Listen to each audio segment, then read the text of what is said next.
So this talk, this paper was titled "Change the Plan, How Hard Can That Be?" In a general situation, what planners do is basically they take an input, namely the problem description, do some computations. From an exterior point of view, just a black box, and produce a plan, namely a solution to the planning problem that satisfies all the conditions that are set down in the domain description. But if we now start to apply planning of whatever kind to real-world scenarios, we usually have to deal with users, meaning that we are not planning inside a vacuum, and we have to take into account what users want to do with the solutions we produce for them. Most notably, if this solution is some kind of a instruction or a manual we give to someone, then we also may have to take into account that the user simply does not like the plan we have generated for whatever reasons. The plan might be completely valid, but the user may be just not satisfied with the plan at all. And that actually happens. So a general way to deal with that is to use preferences. But we argue that there are several situations in which preferences are not feasible in this setting. For example, if the user does not know or cannot express its own preferences, and we cannot, so the user cannot be expected to be asked about them because it maybe just takes a long time to do so. Preference elicitation may take quite a long time, and the user may just want to have a quick solution in a few minutes and not start a whole process of investigations and questionnaires prior to the plan generation process. So the solution we simply propose is, well, instead of just giving the user a solution, we start to integrate the user into the planning process and come up with something we call mixed initiative planning process, where the user and the planner iteratively do operations on the plan. And the main operation we do, we propose the user is asking to the planner is basically, given a plan, okay, the user tells the planner, change it in some way, I would like the plan better. So what we've just motivated is that changing plans is a quite important operation in any user-centered planning application, for example, mixed initiative planning. So what we did in this paper is basically we want to understand the theoretical foundations of these requests. To do that, we first have to discuss what these requests actually mean, because in classical planning it's pretty clear. In hierarchical planning it can get a bit fuzzy. But we have to establish a firm way how we want to achieve and to fulfill such a request. Then we provided formal descriptions of several kinds of these change operations, and then had a look into their computational complexity. Okay, so this is the slide you may already know. We're working with hierarchical task network planning, which is a formalism for hierarchical planning. Here, in contrast to classical planning, we distinguish between primitive actions and compound actions, where primitive actions are basically the actions you know from classical planning with preconditions and effects, and compound actions simply specify or describe a wider course of action, which cannot be executed directly. So instead of having a goal condition in HDM planning, we have an initial compound task, which specifies the task we want to achieve, for example, travel from Ulm to London. And then we have a set of methods that describe the means, how to achieve all the means with which it is possible to achieve this task. So for example, we can do another abstract task, maybe travel from Stuttgart Airport to travel from Ulm to Heathrow Airport, and then take the cab from Heathrow Airport to the conference. Or there may be several other options to achieve that. So in this case, we choose this option, simply replace the compound task by the method we have chosen, and then we have to repeat this by, again, choosing methods for the abstract task we have in the plan, again and again, until we've found a solution in this case. And please note that this solution is not necessarily totally ordered, so we are, in general, come up with nonlinear solutions. And the last thing we have to do is to ensure that we can actually execute this list of this partially ordered set of operations. for that, like in classical planning, we define a set of state variables, initial state, and require that there is one executable linearization from the initial state. Okay. So then let's come back to a bit more of a philosophical and higher point of view. What is actually the intention when using hierarchical planning? Well, the main thing that Daniel has shown you in the previous talk is that HDN planning is more expressive than classical planning. So we can express more constraints to the plan than classical planning can. For example, what we can't do with strip planning is to require that every plan must contain the same amount of A actions and B actions with an arbitrary order. What we also cannot with strips, with conditional effects, this is actually possible, that an action A can be executed twice in a row but not thrice. This is not possible with strips. To be more precisely, that's what Daniel showed. HDNs can express all context-free languages and some context-sensitive languages, while classical planning is strictly limited to regular structures. And also, if we are looking at precondition-free HDN planning problems, so basically we only have the hierarchy and all actions are immediately executable, we can encode every classical planning problem in such an HDN problem. So when we're changing plans, we have basically two options. One is, well, we can ignore the hierarchy and just try to find a valid classical solution that obeys the user's commands. Basically finds an executable task network. The other way we can solve the request is by finding a solution that actually adheres to the hierarchy, which we argue is necessary because if we don't do that, we can lose a lot of restrictions. For example, if we have in theory, we have such a domain where all the domain logic is encoded in the HDN itself and not in the preconditions and effects of the actions, well, you can achieve a change operation in any way. Just say, okay, I've done it because everything is basically executable. Okay, so in the paper we discussed two axes of change operations. One is the request objective, so the thing the user actually wants. We discussed 5 different objectives: adding actions, deleting actions, exchanging actions, adding order, and avoiding effects. And for each request, we also have to take into account which additional changes we might have to perform in the plan, because if we add an action, the plan may become totally invalid, and we have to do more changes to the plan than the single change the user actually wanted us to do. So there we distinguish between three cases, namely no change, up to k changes, and any change we want to do, and came up with this very symmetric table of results. And for the sake of brevity, I'm only showing you these three here. And as the proofs of all these theorems are structurally quite similar, we actually only proved one from the whole NP group, and from the other two only the one I will show you today, because the other ones are trivial corollaries from the proof I'll show you. Okay, let's start with the first one, which is add no change. So we are given a planning problem and a solution. That's the one we present to the user, and the user tells us, well, add a task to that solution. I do not care where, but just add it. So what we want to know is how hard it is to decide whether there is a task network, Tn prime, which is basically Tn, where we just add the new task, and some ordering constraints that is still a solution. So what happens is, well, we have a solution here, partially ordered, and the decomposition hierarchy, and we have to put the new task somewhere. The first thing that is immediately clear, well, the decomposition we had for the original plan becomes invalid because we cannot derive this task anymore. We're not working with task insertion semantics. We require that all tasks are refinements through the hierarchy, so this is not a valid solution anymore. So we have to find a new decomposition and add ordering constraints and potentially find a new executable linearization of the plan. Okay.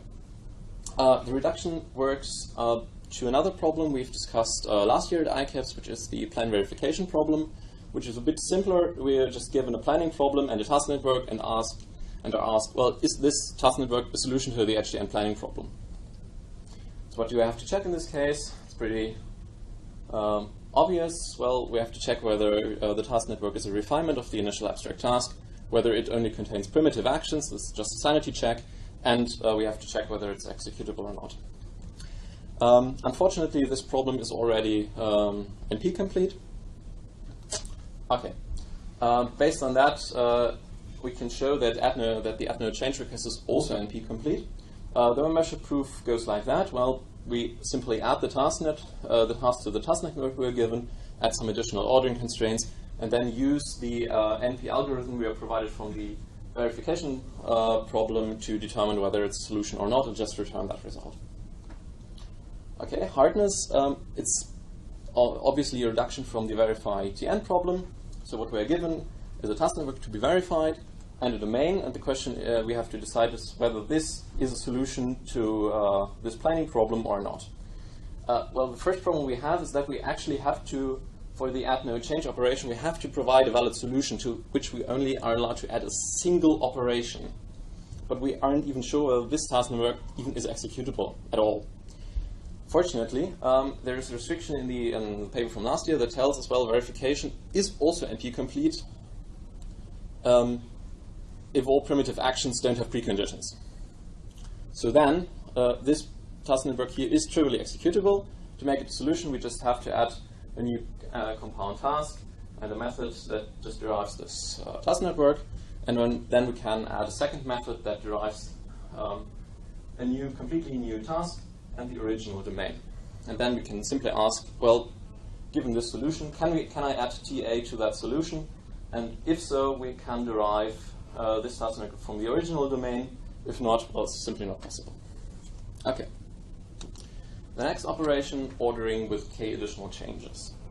So we're again given a planning problem, a solution, and in this case, we are not trying to add a task, but to reorder two tasks and two tasks from that task network.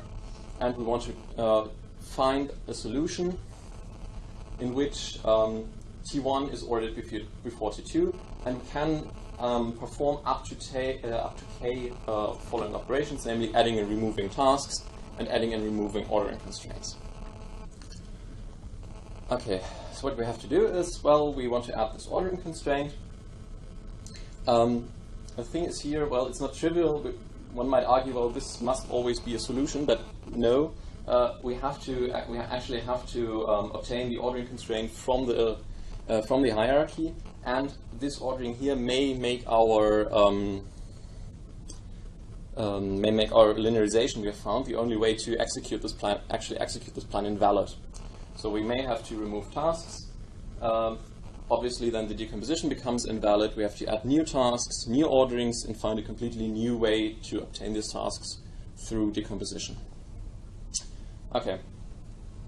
Next thing what was a bit surprising to us is that this operation actually becomes next time complete, so quite hard.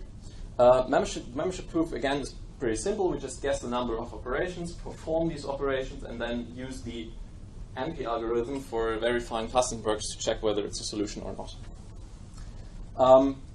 Please note that this does not entail an NP operation and an NP membership proof, as you might expect, because k is usually encoded in log ways. So we're actually, when performing k changes, we are performing an exponential number of operations in the size of the input. Okay, hardness we obtain from finding a solution in acyclic HDM planning problems. Acyclic HDM planning problems are basically a class of problems where it is not possible, by decomposing a specific abstract task, to reach that abstract task again. So what we have is a domain, and we want to know whether this has a solution or not by trying to add an ordering to a task network. So what we construct is simply a dummy task network containing two tasks, T1 and T2. This is a solution. They don't have any preconditions or effects, and what we are trying to do is try to order T1 before T2. What we have to do is remove this ordering constraint, use the other method, add the ordering constraint, and then we have to find a valid solution for the other problem. Okay. The only thing what's left to do is we have to determine this number k we have to also provide, so the number of changes we are allowed to do. But what we know from acyclic HDNs is that every plan that can be possibly generated from that planning problem has at most the size, where m is the size of the largest method and c is the number of compound tasks. So we can simply choose k as m to the power of c plus m to the power of c squared for adding tasks and adding all possible ordering constraints we might have to add. And then it's just trying to change the order from, trying to add the order T2 before T1. The last operation, any changes here, we're just given, we're given a planning problem and a solution and 2 tasks, and the question is, well, is there practically any solution to the planning problem where T1 comes before T2? The first thing that we notice that the original solution really doesn't help us. It's just witness that the planning problem is somehow solvable. Because, so unsurprisingly, this problem is again undecidable, as HDN planning is itself. Because the solution that we are given, in this case, a single plan containing only the action A, might just be in a completely different part of the search space of the refinement hierarchy than the only solution actually containing the requirement the user asked for. So in this case, the reduction works like that. We add a new compound, initial compound task, a new method we are asking to change, and then we just want to add the order T2 before T1. This is only obtainable by using the other method, which contains the original planning domain. And this is, so if it is possible to add this ordering, well, we have found a solution to the planning problem, which is thus undecidable. Okay, to wrap up, what we've shown is that adding ordering constraints or actions in HDN,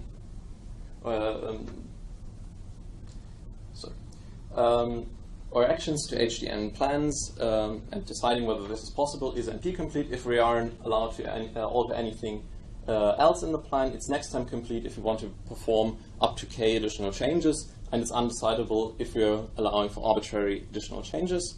This is, and in the paper we've also come up with a lot of other results concerning other types of requests.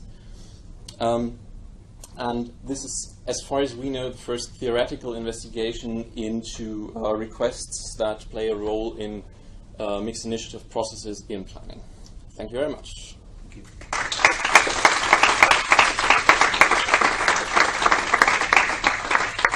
I think you can use this microphone. Okay. Do we have questions?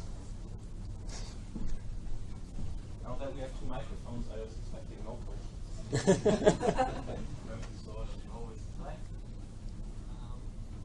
So, if I'm understood correctly, you're assuming that the plan is simply the partially ordered, well, the partially ordered set of primitive actions in the end. Yeah. You don't even have a partial order that guarantees executability. You actually have to go and find that yourself. But a solution is defined as a partial order of primitive actions that has one. Yeah. Okay. So I was wondering if you change the definition so that the derivation is also part of the plan, how does that change your result? You mean the hierarchy derivation? Yeah. It actually doesn't change anything. In the paper from last year, we have discussed this. Yeah, it shouldn't change anything because the derivation you have can be arbitrarily. Let's look at this example here. The derivation you have can be arbitrarily wrong. You may not be able to reuse the derivation you have at all. So it's just.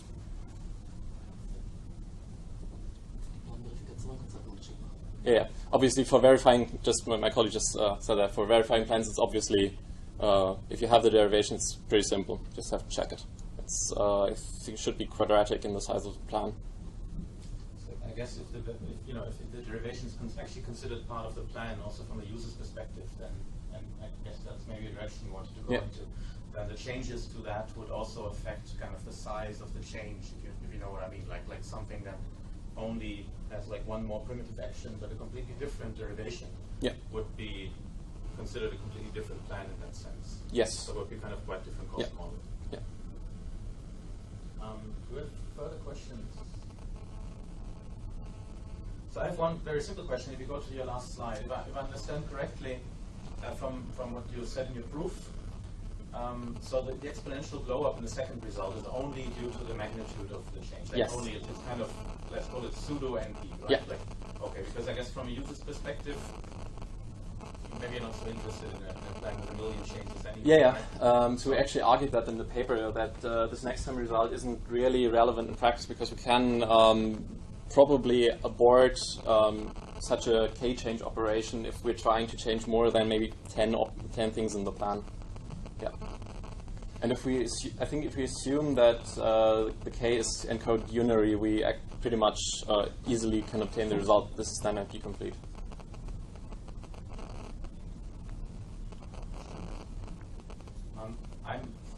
So on the algorithmic side, it seemed that the reductions that you used to establish membership in NP or next time were quite direct. Yeah. So if you were now going to implement these things, would you just go ahead and implement these ideas, or do you think there's kind of more complex things you need to do to actually give the answer in a reasonable time? I mean, obviously you can't know what will work, but yeah. what's the intuition? Well, we have to take two things into the account. One is actual runtime. The other thing is that we assume that in practice our cost model looks a bit different, so we haven't looked into that in this paper because that would be quite too complicated. What might work is some kind of local search, actually. That's the thing we're currently looking into. Because in this case, everything essentially boils down, in these cases, just to try an arbitrary number of operations, which is technically a pretty bad idea, because we would have to come up with heuristics for that, we have to construct a new search algorithm for that, and then, again, try to check the solution, which is also pretty hard. And in practice, we can assume that such not very well-formed domains do not appear. Okay, so thank you again.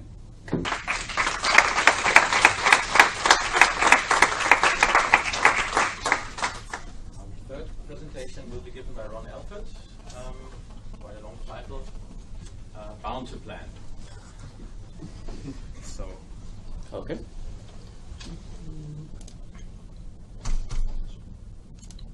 So I don't know if you're in last year's ICAPS, where Stuart Russell gave a long and impassioned speech how if we weren't doing planning with hierarchies, we were doing it wrong. So I took it to heart this year, and I'm taking a hierarchical planning domain model and smashing it down to PDDL. So I think I got that right. Maybe let me know if I'm doing it wrong. So HTM planning, we've talked about that quite a bit today. Yes, we have applications. I know everyone else does too. But what's particularly interesting to me is applications which are non-classical. So we're reasoning about procedural models in, say, web service composition, or reasoning about hierarchies and program configuration. And when we're reasoning about those, we don't have HTM models that have small branching factors that are designed to head straight to some solution with depth first search, because we're dealing with some other natural source of hierarchies. And so a natural idea in that is we want to use heuristic search and combine that with the HTN hierarchical model. And being the lazy person that I am, I would rather just reuse everyone else's hard work to get this heuristic planner. So I'm just going to translate all my HTNs into PDDL. But the problem with this is that HTM planning is undecidable, and even the decidable fragments, there are even decidable fragments of HTM planning which are more expressive, as we've already discussed. So, like the totally ordered set of HTM problems can express, context-free grammars. So I'm going to skip over most of this, primitive tasks, abstract tasks. I think we've heard it a couple times by now. My methods look a little bit different. Well, they're actually technically the same, but just to do the visual on it. Methods are composed of have a head, which is a task name, and a body, which is a partially ordered task network, which is partially ordered set of tasks which are labeled with task names. And we decompose a task network by just picking a method with a matching head and replacing the task in the task network with its decomposed graph. So And once we hit a primitive task network that's executable, we're done. And this looks very much like plan space planning in the classical world. And so there's another way that a number of HTN planners use, which is called HTN progression, which works on a state-based model. So there are two operations in HTN progression, both of which work on unconstrained tasks. Unconstrained tasks are tasks without any predecessors in our current task network. The first, which we're already familiar with, is decomposition. So if you have an unconstrained task, in this case work, in the bottom task network, we can decompose it to, say, with a method that we drink our coffee, we write on our paper, and we do more work. If our tasks are instead primitive, and we have a matching action that is executable, we can apply it to the state and remove it from the task network, and that's our other operation for progression. So if we're going to translate HTN planning into PDDL, we need to be able to represent the task network. So to do this in our translated domain, we're going to add a set of task identifier constants, usually more, well, always at least as many as we have tasks in our initial task network, but usually more. We are going to take each of the task names and associate them with a unique task identifier constant. And then we're going to add a set of predicates that represent the ordering constraints between the constants. So to translate the mechanics of the method of progression into PDDL, we need to translate the, we need to, well, okay, simple solution. Progression is defined with set notation, PDDL with universal quantification and universally quantified conditional effects. Pretty much expresses anything we want out of set notation. We're done. You can probably do this yourself in about an afternoon. The only tricky thing here is that you need to use an appropriate bagging strategy for all your extra task identifiers so that whenever what action corresponds to a translated method gets fired, it's not branching over which of these free identifiers to use. So why didn't I do this 6 years ago? I had a paper in ICAPS about translating totally ordered HTNs, which is not so much different. So why didn't I just go ahead and do this for partially ordered and have a paper in 2010? We need to know how many task identifiers to insert. And that's exactly what we call the progression bound. So the progression bound over a solution or a set of progressions to a solution is the size of the largest task network encountered in that progression. So below that sequence of progressions is 3. We define a couple other utility terms here called the maximum progression bound, which is the maximum progression bound over any sequence of progressions to a solution, and it's the minimum progression bound, which is the minimum progression bound of any sequence of solutions. We're never actually going to calculate those on the original problem because that's just as hard as our initial planning problem, so a little bit of a recursive problem there. So instead, we calculated on the state-relaxed version of problems, which have no preconditions or effects. The minimum progression bound exists for every HTN planning problem. You can solve it with a dynamic programming and greedy search algorithm. The maximum progression bound is a little bit more nuanced.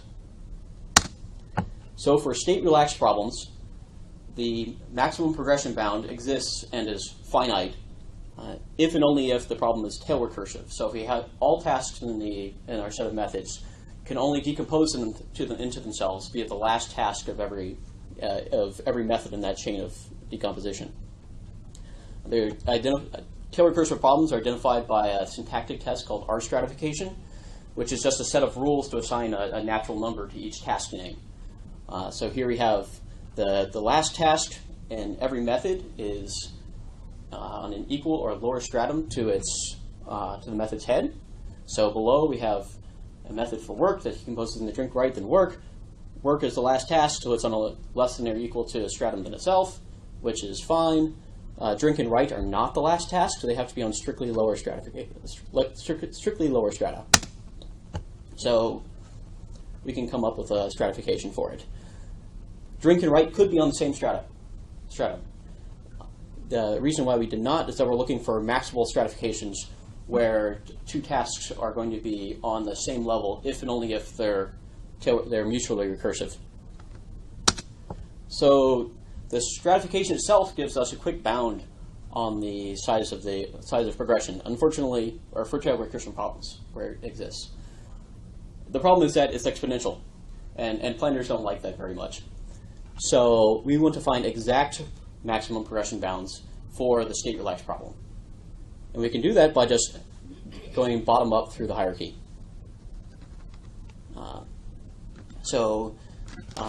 And to do that, for primitive tasks, the progression bound is obviously 1. For complex tasks, it's the max of the progression bound of any method associated with tasks in that strata. So we have to find the progression bound over task networks.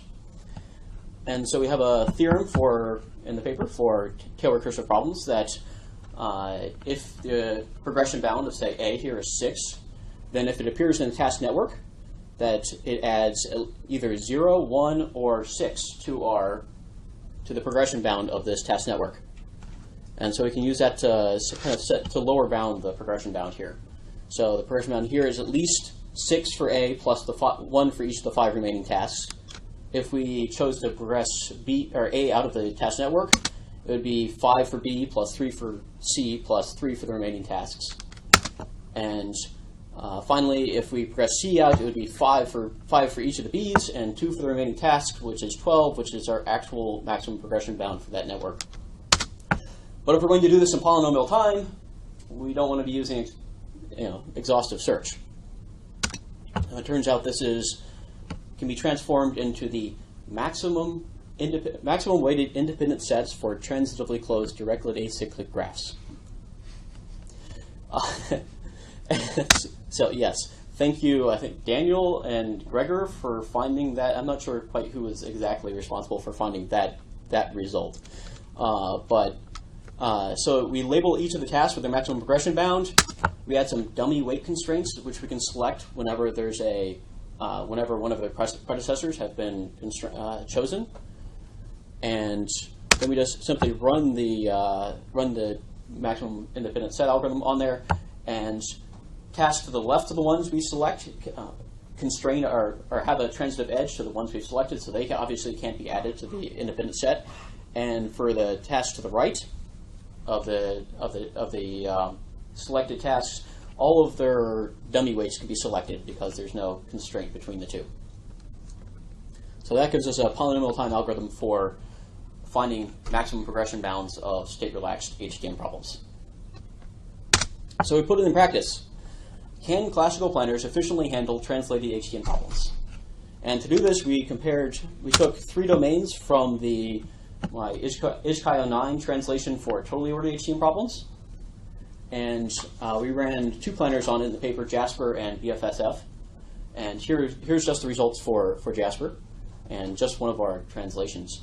But on the left side, you see the original domain on the original classical domain on the bottom x-axis. And on the y-axis, you see Jasper running with the translated HTM knowledge. And so it's pretty much exactly what you expect if you restrict the action space to not contain a whole bunch of irrelevant or redundant actions.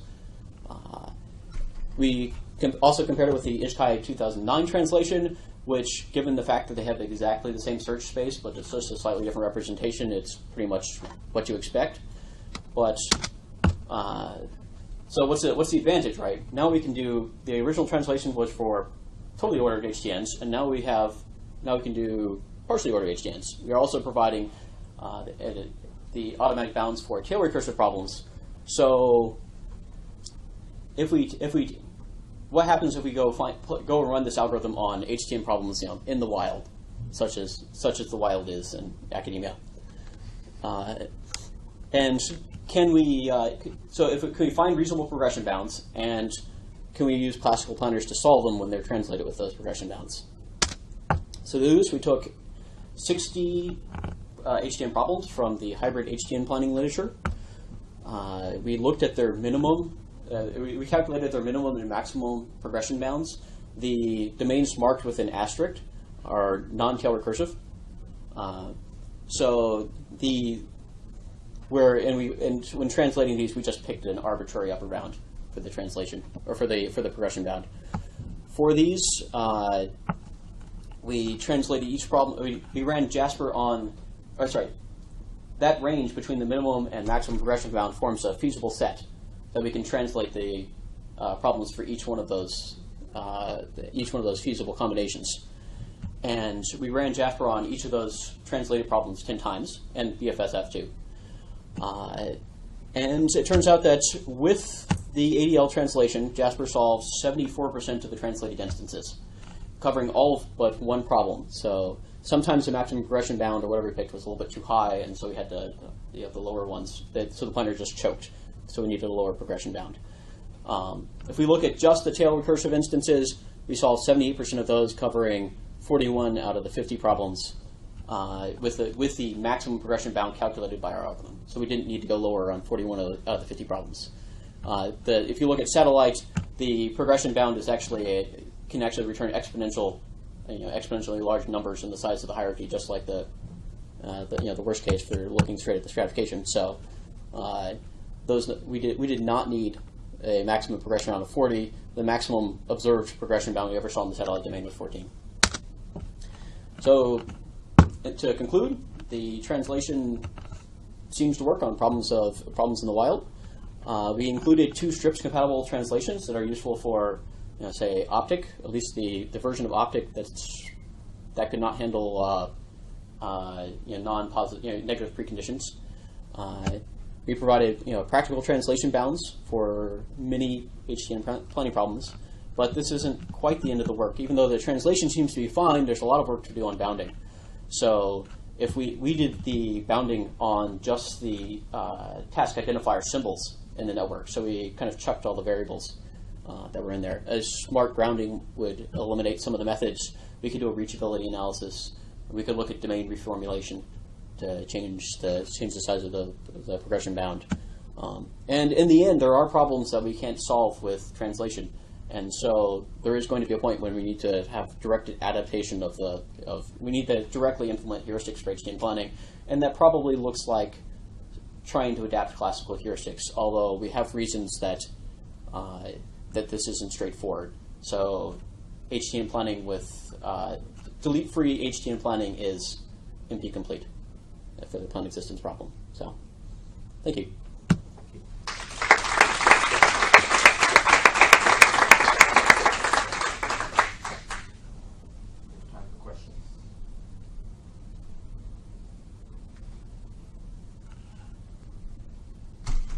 Let me get started. So, looking at your results, I was quite impressed by how well actually the classical planners were doing on these problems. Mm-hmm. Is there a particular reason why you chose Jasper? Like, is it good for this kind of problem? Because of the way it kind of. So I was trying to restrict myself to. Is this the one that works? I don't know. Do you hear yourself from? This one? Yes, it works. Okay. There we go. There we go. Maybe not so close. So I restricted myself to looking at planners that appeared in the 2014 competition.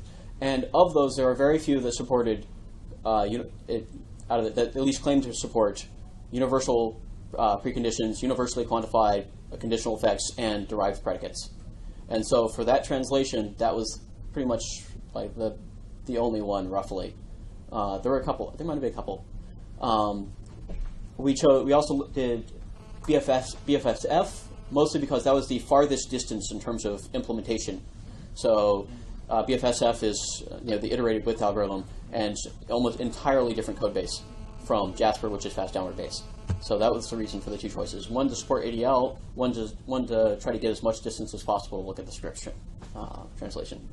And again, related to the planner performance. So if I understood you correctly, in the cases where you chose the bound too low, the planners were also able to actually show that it was unsolvable. It depends. So what kind of did that?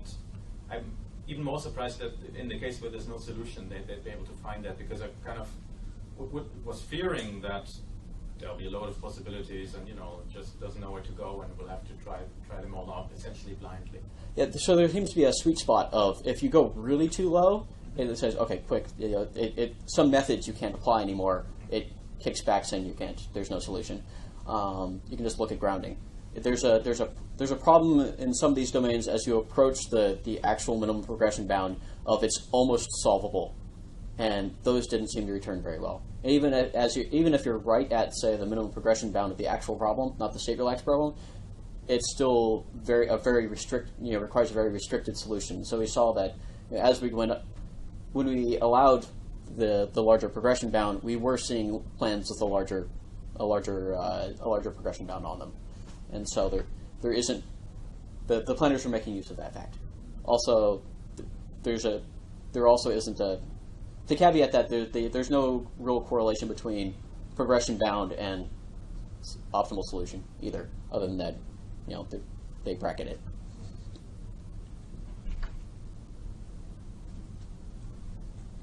Okay, well, one more question I had, or maybe it's more an observation from your side, I don't know. So my impression is that limiting yourself to tail recursive HTMs is perhaps not that limiting in many applications. Did you see, but I don't know, I'm not an expert in that area. So is that something that worries you, that you kind of can't? So if I'm writing the domain myself to solve a classical problem, I've never had a problem with sticking to tail recursive solutions. The towers of Hanoi, even there's a very clever tail recursive solution to that. If I'm analyzing, say, so Urapuder has the HACR program, and that's using representing Java programs as an HTN and then running simulations on it. Those obviously aren't going to be tail recursive, and so if we want to do heuristic search on that, we're going to have to change the way we're doing HTN planning. Okay. Well, if we have no further question, let's thank the speaker again.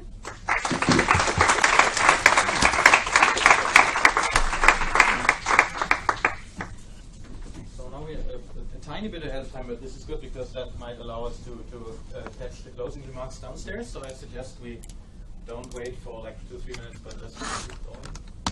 Unfortunate for the people who want to join in that time for the talk, but they're not right here right now, so they won't complain by definition. So the final presentation this session will be given by Meysam Agigi, and it's joint work with Mr. Beckstrom. Yeah, thank you. Does this work? Yeah. I'm Meysam.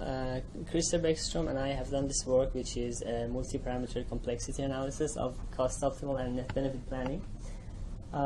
First, let me start with length-optimal planning, in which we ask for a plan of bounded length. About standard complexity of this problem, in 94 Bylander proved that this problem is p-space hard and p-space complete, actually. And about 20 years later, it was proved on the parameterized complexity of the problem that this problem is W2 complete, assuming that the parameter is the plan length. If we go to cost-optimal planning, in which we ask for a plan of bounded cost, this problem has seemed to be harder than length-optimal planning in practice, especially when we're dealing with zero cost and rational cost actions. But unfortunately, if we look at the standard complexity, we cannot make a distinction between these two problems. Both of them are p-space complete for all domain types, and that's why we have to do a parameterized complexity analysis. In our previous paper, ICAPS 2015, we analyzed COP with 3 different cost domains. We showed that for positive integer costs, it is W2 complete, but for non-negative integer costs and positive rationals, it is para-NP hard, which is a much harder class in parameterized complexity classes, and indicates that this problem is much harder in practice. We continue this work in the new paper, and by considering a combination with many other new parameters and also adding several domains. And since this is, I think, the first parameterized complexity paper in the history of ICAPS, I will give a brief introduction about parameterized complexity in a few slides. In standard complexity, we measure the complexity as a function of n, the input size. But in parameterized complexity, we measure the complexity as a function of the input size n and a parameter, let's call it k, that is extracted from the input size. And based on what we choose as the parameter, we may have different time complexities. In standard complexity, we have the notion of tractability, something that's solvable in polynomial time. In parameterized complexity, we have fixed parameter tractable, that is solvable in f of k times a polynomial in the input size, and f can be any arbitrary computable function, Turing computable function. So, and the point is to extract the exponential part of the problem and divide it and put it as much as we can in the k part. So we allow exponentiality in the parameter, but we keep the polynomial part intact. And similar to standard complexity, we have a hierarchy of parameterized complexity classes. I'm not going to define everything, but FPT is the class of fixed parameter tractable problems, and then we have the W hierarchy, W1, W2 to WP classes, and para-MP that includes all of them. The only known relation between standard complexity classes and parameterized complexity classes is that P is inside of FPT. That's the only thing known, unfortunately. We do a multi-parameter analysis in the paper. Doing a multi-parameter analysis is straightforward. There are several ways to do that. For example, when we talk about FPT problems, instead of having a function f of k times a polynomial, we can have for two parameters, k1 and k2, f of k1 and k2 times a polynomial. And in our problems, we have two sets of parameters. Let's call the first set instance parameters that are directly extracted from the input. This is straightforward for them. And the second set of parameters are the solution parameters that depend on the solution. For example, the length of the optimal solution, the cost of the optimal solution, and we don't necessarily know them in advance. There are also, we have a discussion in the paper, there are also several ways to take care of that. A simple way is to assume we optimize the we optimize those parameters. So, for example, if we have cost and length as the parameter, we are looking for plans that don't violate those boundaries. They have length less than L and cost less than K. And we use SAS plus planning framework. You're all familiar with that, but I'll just review. We have tuple. It consists of a set of variables, a set of actions, initial and goal state, and each variable has a finite domain, and each action has two sets of preconditions and postconditions or effects. We also have 5 domains: positive integers, non-negative integers, positive rationals, non-negative rationals, and rationals greater than or equal to 1. The intuition behind the last domain is to check the effect of small cost values, values between 0 and 1. This is the problem definition. This is the definition of a cost optimal planning problem. Formally, for an arbitrary domain that is one of the 5 domains defined in the previous slide, and a parameter list, and we will define our parameters in the next slide. The instance is a SAS plus planning instance with a cost function that gives a value from our domain to every action, and also our cost threshold that comes from the domain. And the question is, do we have a plan that costs at most K? These are our parameters. These are our 8 parameters we considered in this work, and we added 7 of them from until our previous work. K, the plan cost, L, the plan length, the number of zero cost actions, the minimum and maximum cost values, the maximum denominator of action cost, the number of different cost actions, and the number of different action costs, and the number of different denominators. Combining all these 8 parameters and the 5 domains, we will have roughly 5 times 2 to the power of 8 different subproblems, although a bit less than that because not all parameters are applicable to all domains. For example, D and sharp D are only applicable to rational domains. This is an example of one of our problems, cost optimal planning for non-negative integers and two parameters, k and l, the cost and length of the plan. I will talk about a summary of our results, and we'll bring the major ones here. All of the results belong to three classes: W2, WP, and parent hard. Code for Z plus will be W2 complete with all parameter combinations including K. This is as hard as LOP, the length optimal planning. And if we move on to Z0, code for Z0 will be para-NP hard, which is strictly harder than W2, so we can see the difference. And if we want to make the problem easier, we also need to put bounds on either L, so code for Z0 and two parameters K and L is in W2, or with two parameters K and Z is in W2. We have to bound either the L, the length of the plan, or Z, the number of zero cost actions. For Q1 and the parameter K, COPE was in WP. It is strictly easier than Z0, but we don't know for sure that it's harder than W2 because we don't have WP hardness proof here. We may come up with a WP hardness, or someone may come up with W2 membership, but we only have WP membership for now. And if we also bound D, the maximum denominator of the actions, it will be W2.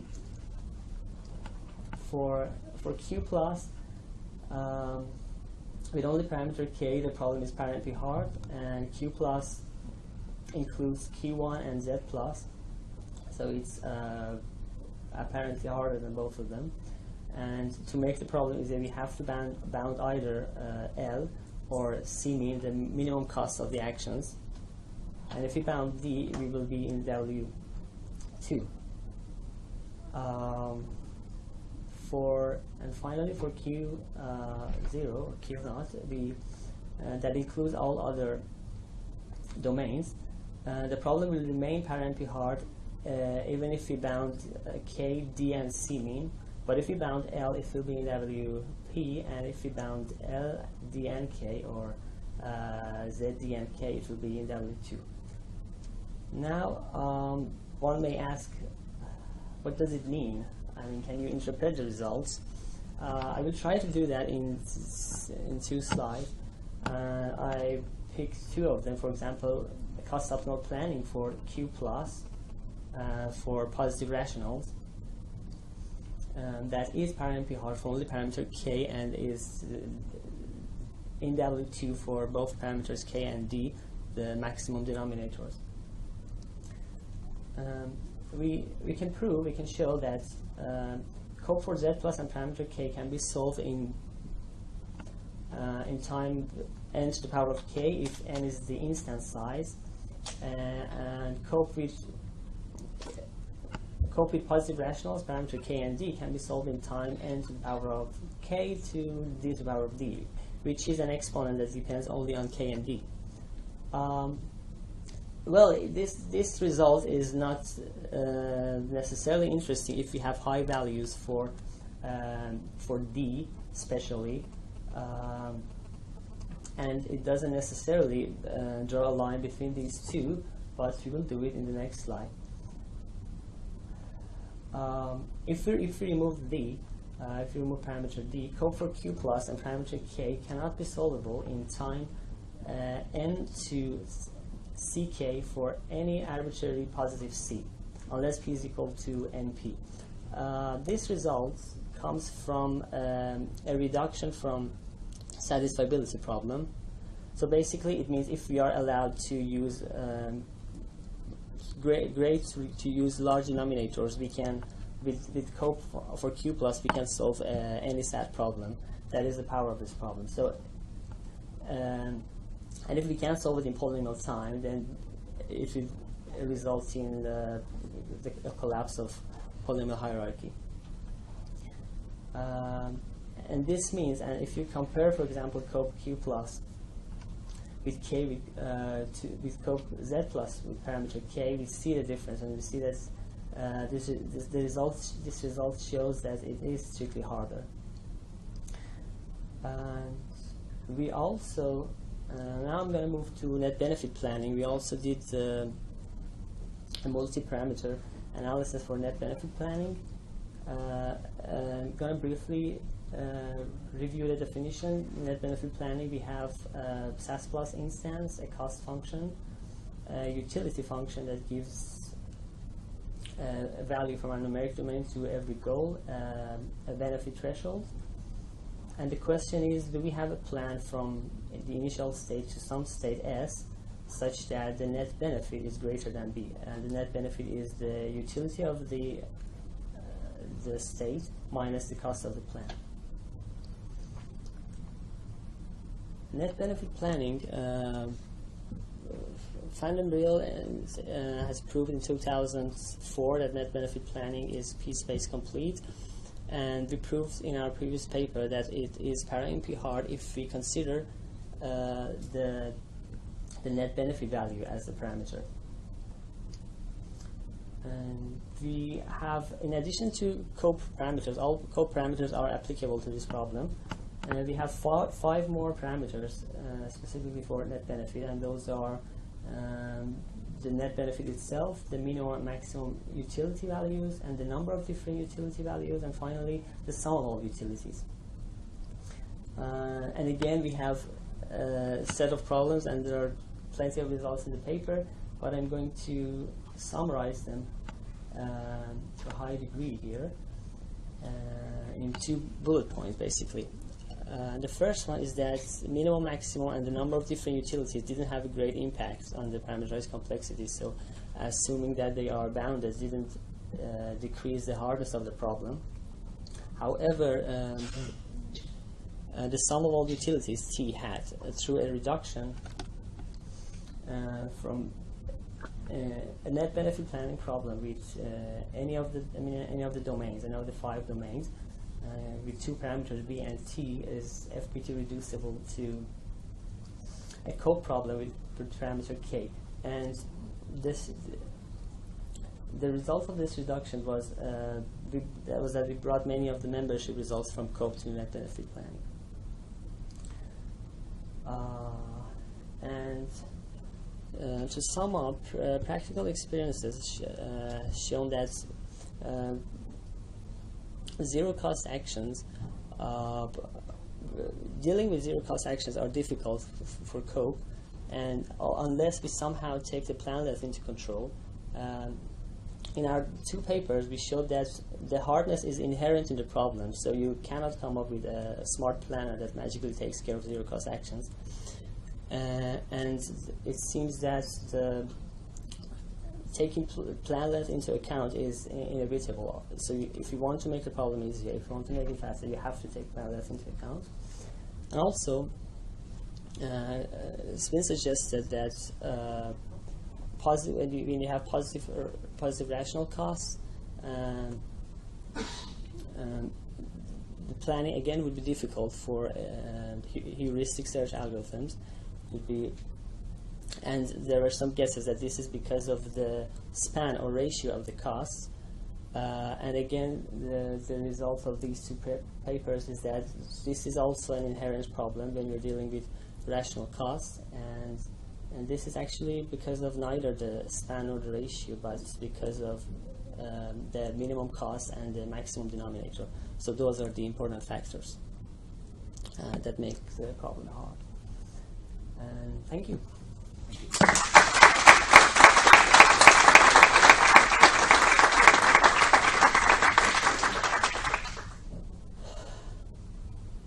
So, questions?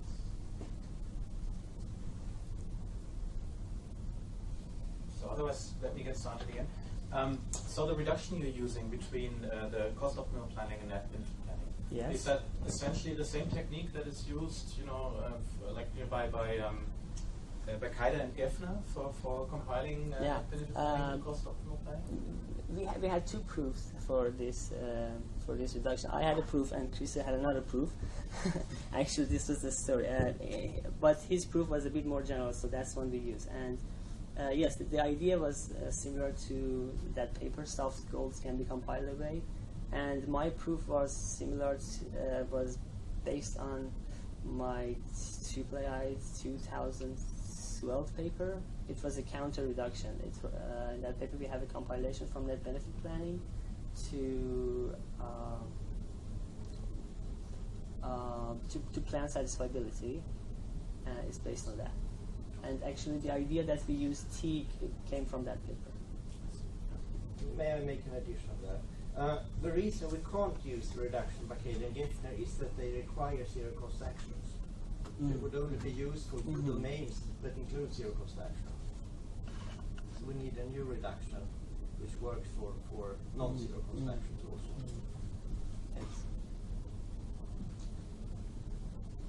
I was wondering if it's unavoidable, if it can be kind of modified, but maybe, but no, you're definitely right. We couldn't use that. Yeah. Makes sense. Any further comments or questions about that? Right. So I could kind of follow most of your conclusions. I couldn't follow all the results. It's a lot of results, which is obviously a good thing. But one thing I couldn't quite follow was so I guess I'm one of the people who believes in this span of costs, and I wonder. So you made the distinction that kind of the magnitude is more important, or the denominators are more important. But aren't they somehow related? I mean, isn't this like a representational issue as well? I mean, I guess you can always take rational numbers and turn them into integers, and of course, then certain things happen. But to the representation, but these seem to me to be rather technical and well, I'm not sure if I really have a good question there, but maybe if you can just elaborate on this. Maybe, I think I understand. We said that instead of span and ratio, it's minimum cost and maximum denominator that is important. The idea behind minimum cost is that, okay, I should stand here. The idea behind minimum cost is that, for example, let's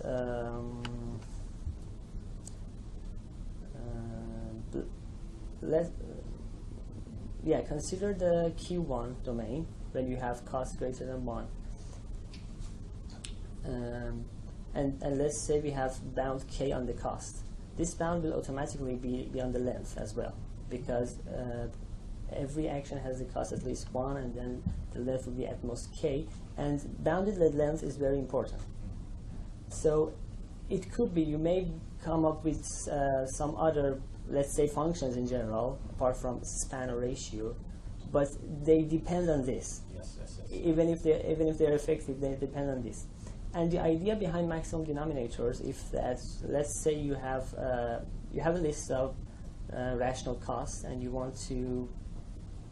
have a cost optimal planner that works with integer costs.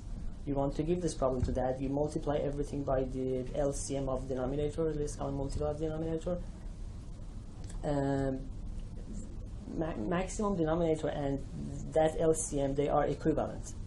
For example, the maximum denominator is bounded by LCM, and LCM, if you call it X, that is, and maximum denominator by D is bounded by D to the power of D. So they are kind of equivalent.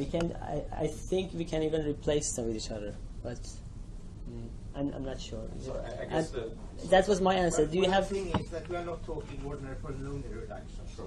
We have to use what we call FBT reductions, where the new parameter must be bounded in the previous parameter. So you can't just reduce from rationals to integers. Sure. That doesn't work because you can't bound the parameter. And that might seem strange, but that is also one of the reasons we can get better precision with parameterized complexity. It is, in some sense, it's more relaxed. In other ways, it's more restricted. So one of the things that and if we order polynomial reductions, that get lost, but then we can't distinguish the cases either. Okay, do we have any further questions? Otherwise, we can thank the speaker again and then.